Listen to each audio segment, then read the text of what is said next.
Europe Ural एवं Caucasus पर्वत Asia महाद्वीप को यूरोप से पृथक करता है। एशिया और यूरोप दोनों को एक दूसरे से पृथक कर रहा है यूराल और कॉकेसस पर्वत। यूराल और कॉकेसस पर्वत एशिया और यूरोप दोनों को एक दूसरे से अलग करता है। यह महाद्वीप एशिया के पश्चिम में है। जो यूरोप है वो एशिया के पश्चिम में है। आर्कटिक वृत्त इसके उत्तर से होकर गुजरता है। आर्कटिक वृत्त यूरोप के उत्तर से होकर गुजरता है। और जो यूरोप है वो यूरोप महाद्वीप है वो 3 तरफ से जल से घिरा हुआ है। इस महाद्वीप में यूरोप महाद्वीप में 46 देश हैं। तो यूरोप महाद्वीप में कुल कितने देश हैं? 46 देश हैं। और यह विश्व का सर्वाधिक नगरीकृत महाद्वीप है। तो जो यूरोप महाद्वीप है वो विश्व का सर्वाधिक नगरीकृत महाद्वीप है। यूरोप महाद्वीप को यूरोप को प्रायद्वीपों का प्रायद्वीप भी कहा जाता है। यूरोप को प्रायद्वीपों का प्रायद्वीप भी कहा जाता है। यूरोप महाद्वीप क्षेत्रफल की दृष्टि से ऑस्ट्रेलिया को छोड़कर अन्य सभी महाद्वीपों से छोटा है। यूरोप महाद्वीप उत्तर में उत्तरी ध्रुव सागर, यूरोप महाद्वीप उत्तर में उत्तरी ध्रुव सागर, दक्षिण में भूमध्य सागर और काला सागर, पश्चिम में अंध महासागर से घिरा हुआ है।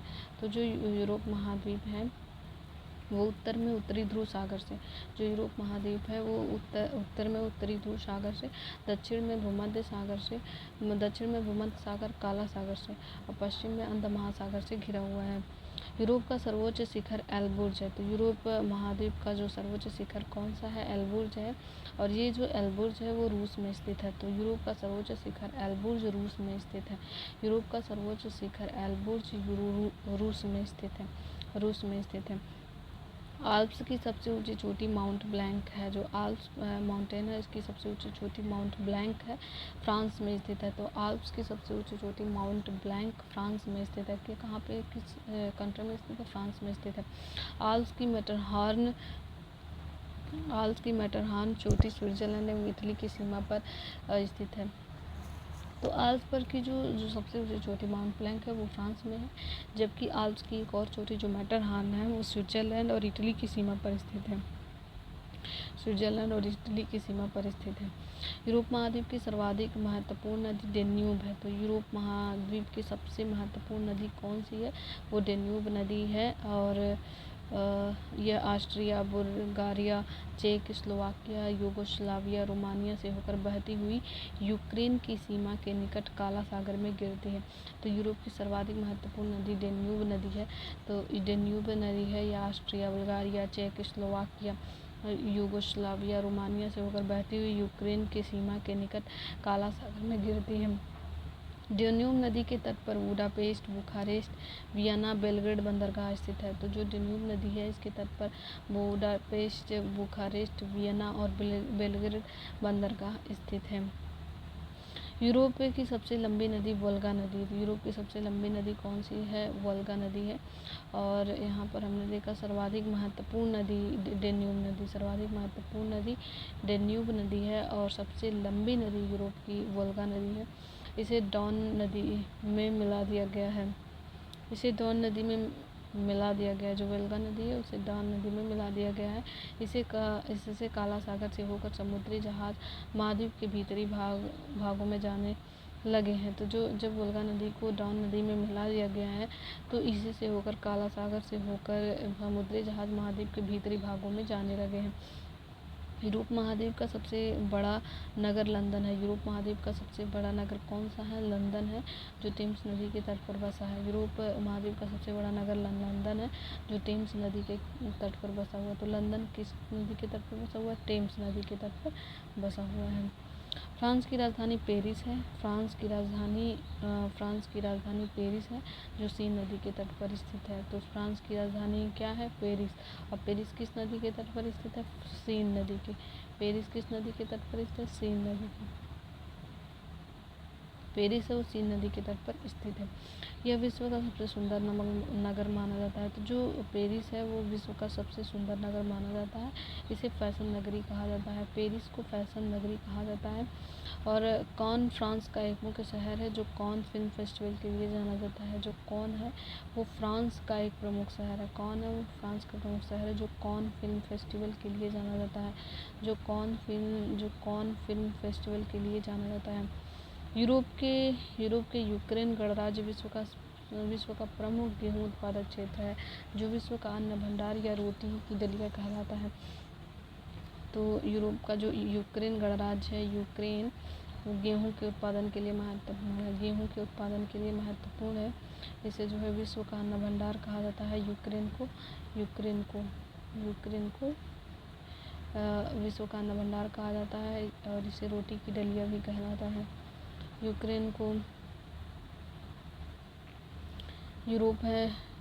यूरोप का जो यूक्रेन गणराज्य है वहाँ पे गेहूँ सबसे ज़्यादा उगता है और उसे विश्व का अन्न भंडार कहा जाता है। रोटी की दलिया कहलाता है। और इटली विश्व का दूसरा सर्वाधिक अंगूर उत्पादक राज्य है। जो इटली में होता है उसमें अंगूर होता है। इटली में अंगूर की पैदावार ज़्यादा होती है। राइन नदी का जलमार्ग यूरोप का सर्वाधिक व्यस्त स्थलीय जलमार्ग है। तो यूरोप का सर्वाधिक व्यस्त अंतःस्थलीय जलमार्ग कौन सा है? राइन नदी है। और जर्मनी में अवस्थित ब्लैक फॉरेस्ट राइन नदी के किनारे स्थित है। तो जर्मनी में जो अवस्थित ब्लैक फॉरेस्ट जर्मनी में स्थित है। ब्लैक फॉरेस्ट पूछा जाता है कि ब्लैक फॉरेस्ट कहाँ पर स्थित है? जर्मनी में स्थित है। और ब्लैक फॉरेस्ट किस नदी के तट पर है? राइन नदी के तट पर है। ब्लैक फॉरेस्ट कहाँ पर है? जर्मनी में है और यह राइन नदी के तट पर स्थित है। यूरोप का सर्वाधिक महत्वपूर्ण रेल मार्ग ओरिएंट रेल मार्ग है। यूरोप का सर्वाधिक महत्वपूर्ण रेल मार्ग जो है ओरिएंट रेल मार्ग है जो फ्रांस के पेरिस से टर्की के कुस्तुनतुनिया नगर के मध्य तक जाती है। जो फ्रांस के पेरिस नगर से टर्की के कुस्तुनतुनिया नगर के मध्य तक जाती है। क्षेत्रफल की दृष्टि से विश्व का सर्वाधिक बड़ा देश रूस है। फिर क्षेत्रफल की दृष्टि से विश्व का सबसे बड़ा देश कौन सा है? रूस है। यह यूरोप महाद्वीप में स्थित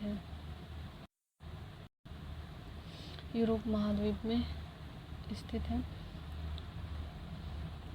हाँ, क्षेत्रफल की दृष्टि से विश्व का सर्वाधिक बड़ा देश रूस है जो यूरोप महाद्वीप में स्थित है। शैंपेन शराब विश्व में सर्वाधिक फ्रांस में बनती है। जो शैंपेन जो शराब होता है वो जो है फ्रांस में बनती है। फ्रांस को सुरा और सुंदरियों का देश कहा जाता है। जो फ्रांस है इसे ही सुरा और सुंदरियों का देश कहा जाता है। फ्रांस में जो शैंपेन शराब है फ्रांस में सर्वाधिक बनती है और फ्रांस को ही सुरा और सुंदरियों का देश भी कहा जाता है। यूरोप के अधिकांश देश को तीन ओर से घिरा हुआ सागरों द्वारा घिरा होने के कारण प्रायद्वीपों का महाद्वीप कहा जाता है। जो यूरोप है उसके जो अधिकांश देश है तीन ओर से सागरों से घिरे होने के कारण इसे प्रायद्वीपों का महाद्वीप कहा जाता है। तो यूरोप को क्या कहा जाता है? प्रायद्वीपों का महाद्वीप कहा जाता है। यूरोप के फिनलैंड को झीलों का देश कहा जाता है। यूरोप का ब्लैक फॉरेस्ट और हार्ज पर्वत भ्रंशोत पर्वत है। तो यूरोप का जो ब्लैक फॉरेस्ट है जो हार्ज पर्वत है वो भ्रंशोत पर्वत है। यूरोप का जो ब्लैक फॉरेस्ट है जो हार्ज पर्वत है वो भ्रंशोत पर्वत है। यूरोप का जो ब्लैक फॉरेस्ट है हॉर्ज पर्वत है वो भ्रंशोत पर्वत कहा जाता है। इटली को यूरोप का भारत कहा जाता है। इटली को यूरोप का भारत कहा जाता है। जो यूरोप का इटली वाली कंट्री है इसको जो है यूरोप का भारत कहा जाता है इटली को, क्योंकि यह भी भारत की तरह कृषि प्रधान देश है। जो इटली है वो भारत की तरह कृषि प्रधान देश है और यहाँ हिमालय की तरह आल्प्स पर्वत है। इसीलिए जो इटली है उसे यूरोप का भारत कहा जाता है, क्योंकि जो इटली है यहाँ पे जो है भारत की तरह कृषि प्रधान देश इटली है और ये हिमालय की तरह वहाँ पे इटली में आल्प्स पर्वत है। यूरोप में जल विद्युत का सर्वाधिक विकास इटली और स्वीडन में हुआ। तो यूरोप में सबसे ज़्यादा जल विद्युत का विकास कहाँ किया जाता है? इटली और स्वीडन से हुआ है। फ्रांस को वाइनयार्ड और नॉर्वे को फियोर्ड तटों का देश कहते हैं। फ्रांस को वाइन यार्ड कहते हैं।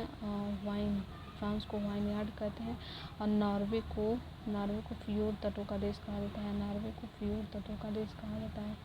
फ्रांस को वाइनयार्ड कहते हैं और नॉर्वे को फ्योर्ड तटों का देश कहते हैं।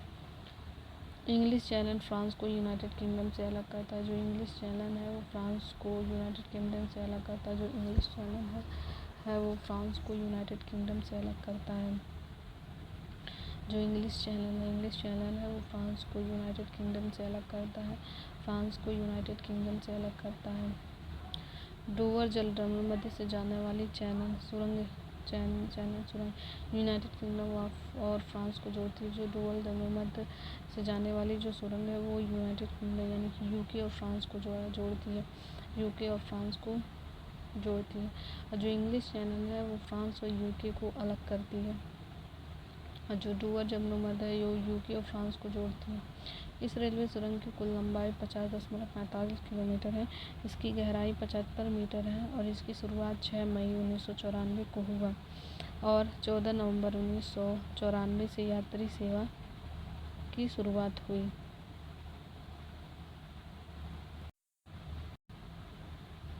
गल्फ स्ट्रीम जलधारा यूरोप का गर्म कंबल के उपनाम से जाना जाता है। जो गल्फ स्ट्रीम की धारा है उसे यूरोप का गर्म कंबल के उपनाम से जाना जाता है।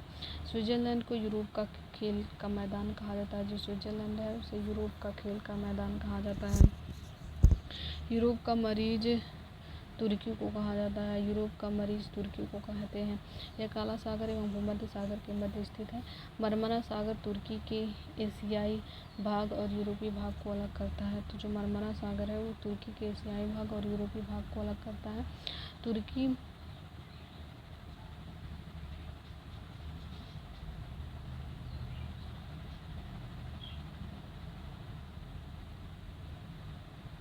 तुर्की की राजधानी अंकारा यूरोपीय भाग पर स्थित है। जो तुर्की की राजधानी अंकारा है वो यूरोपीय भाग पर स्थित है। नीदरलैंड ने उत्तर सागर के तट के साथ बड़े बड़े तटबंध बनाकर समुद्र से भूमि प्राप्त की है। इन तटबंधों को डाइक कहते हैं। तो जो नीदरलैंड है उत्तरी सागर के तट के साथ बड़े बड़े तटबंध बनाकर समुद्र से भूमि प्राप्त कर ली है। इन तटबंधों को डाइक कहते हैं। इस प्रकार प्राप्त भूमि को पोल्डर कहते हैं और जो इस प्रकार प्राप्त भूमि होती है उन्हें पोल्डर कहते हैं। आल्प्स पर्वत का सर्वाधिक विस्तार स्विट्जरलैंड में आल्प्स पर्वत का सर्वाधिक विस्तार स्विट्जरलैंड में है। स्विट्जरलैंड और इटली के बीच सेंट बर्नार्ड दर्रा मार्ग प्रदान करता है। स्विट्जरलैंड और इटली के बीच ग्रेट सेंट बर्नार्ड दर्रा मार्ग प्रदान करता है। ग्रेट सेंट बर्नार्ड दर्रा मार्ग प्रदान करता है। ऑस्ट्रिया एवं इटली के बीच ब्रेनर दर्रा मार्ग प्रदान करता है। ऑस्ट्रिया और इटली के बीच कौन सा दर्रा? ब्रेनर दर्रा। ऑस्ट्रिया और इटली के बीच में ब्रेनर दर्रा मार्ग प्रदान करता है। पेरेनीज पर्वत फ्रांस और स्पेन के बीच सीमा बनाने वाला पर्वत है। पेरेनीज पर्वत जो है फ्रांस एवं स्पेन के बीच सीमा बनाने वाला पर्वत है। विश्व का सबसे लंबा भूमिगत रेलमार्ग लंदन एवं पेरिस को जोड़ता है। विश्व का सबसे लंबा भूमिगत रेलमार्ग लंदन और पेरिस को जोड़ता है। पो नदी को इटली की गंगा कहा जाता है। जो पो नदी है उसे इटली की गंगा कहा जाता है। इटली की गंगा किसे कहा जाता है? पो नदी को इटली की गंगा कहा जाता है। फ्रांस इटली की गंगा पो नदी को कहा जाता है। फ्रांस की सीन नदी इंग्लिश चैनल में गिरती है। जो फ्रांस की जो सीन नदी है वो इंग्लिश चैनल में गिरती है। जो फ्रांस की सीन नदी है वो इंग्लिश चैनल में गिरती है। फ्रांस को भूमि एवं जलवायु की दृष्टि से लघु यूरोप कहा जाता है। फ्रांस को भूमि एवं जलवायु की दृष्टि से लघु यूरोप कहा जाता है। फ्रांस को भूमि व जलवायु की दृष्टि से लघु यूरोप कहा जाता है। फ्रांस यूरोप का एकमात्र देश है जो खाद्यान्न उत्पादन में आत्मनिर्भर है। जो फ्रांस है वो यूरोप का एकमात्र ऐसा देश है जो खाद्यान्न उत्पादन में निर्भर है। इसे किसानों का देश या समुद्रों की रानी कहते हैं। किसानों का देश और समुद्रों की रानी किसे कहते हैं? फ्रांस को। किसानों का देश और समुद्रों की रानी किसे कहते हैं? फ्रांस को कहते हैं। नॉर्वे के स्वेलबॉर्ड द्वीप में अंतर्राष्ट्रीय बीज भंडार बनाया गया है। नॉर्वे के स्वेलबॉर्ड द्वीप में अंतर्राष्ट्रीय बीज भंडार बनाया गया है। नॉर्वे के स्वेलबॉर्ड द्वीप में अंतर्राष्ट्रीय बीज भंडार बनाया गया है। ग्रेट ब्रिटेन के अंतर्गत इंग्लैंड, वेल्स, स्कॉटलैंड सम्मिलित है, जो क्रमशः इसके पूर्वी, पश्चिमी, उत्तरी भाग में है। तो ग्रेट ब्रिटेन के अंदर कौन कौन से हैं? इंग्लैंड है, वेल्स और स्कॉटलैंड है।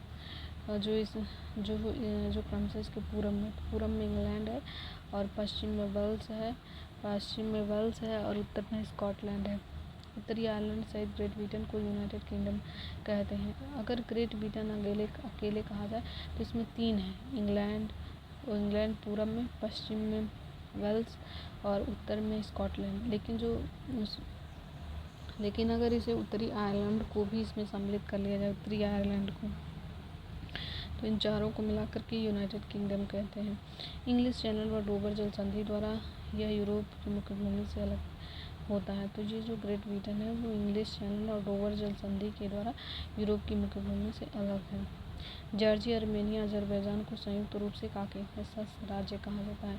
तो कॉकेसस राज्य पूछा जाता है किसे कहा जाता है? Georgia, Armenia, Azerbaijan. Georgia, Armenia, Azerbaijan को संयुक्त रूप से कॉकेसस राज्य कहा जाता है। मॉस्को को 5 सागरों का पत्तन कहा जाता है। जो मॉस्को है उसे 5 सागरों का पत्तन कहा जाता है। ये हैं 5 सागर। मॉस्को को 5 सागरों का पत्तन कहा जाता है। ये 5 सागर कौन कौन से हैं? कैस्पियन सागर, काला सागर, बाल्टिक सागर, खेत सागर और लडोगा झील। तो मॉस्को को 5 सागरों का पत्तन कहा जाता है। मॉस्को को 5 सागरों का पत्तन कहा जाता है। कैस्पियन, तो पांचों कौन है? पहला है कैस्पियन है सागर, दूसरा काला सागर, तीसरा बाल्टिक सागर और चौथा खेत सागर और पांचवा लगोडा झील। एंटवर्प, बेल्जियम विश्व का हीरा व्यापार का सबसे बड़ा केंद्र है। जो एंटवर्प बेल्जियम में विश्व का हीरा व्यापार का सबसे बड़ा केंद्र है। हीरा व्यापार का सबसे बड़ा केंद्र कौन है? एंटवर्प। एंटवर्प कहाँ पर है? बेल्जियम में। एंटवर्प कहाँ पर है? बेल्जियम में है। डोनेट्स्क यूक्रेन का सबसे बड़ा कोयला उत्पादक क्षेत्र है। तो यूक्रेन का सबसे बड़ा कोयला उत्पादक क्षेत्र कौन सा? डोनेट्स्क है। यह यूक्रेन के पूर्वी भाग स्थित है। डोनबास क्षेत्र भी कहा जाता है। तो जो यूक्रेन है इसके पूर्वी भाग स्थित है और यह जो है डोनबास क्षेत्र भी कहा जाता है। तो डोनेट्स्क जो यूक्रेन का है, यूक्रेन का डोनेट्स्क है, ये वाला जो एरिया है इसे जो है कोयला उत्पादक क्षेत्र कहा जाता है। कोयला उत्पादक क्षेत्र कहा जाता है। ये कोयला उत्पादक क्षेत्र कहा जाता है। अफ्रीका, इसे हम नेक्स्ट वीडियो में पढ़ते हैं।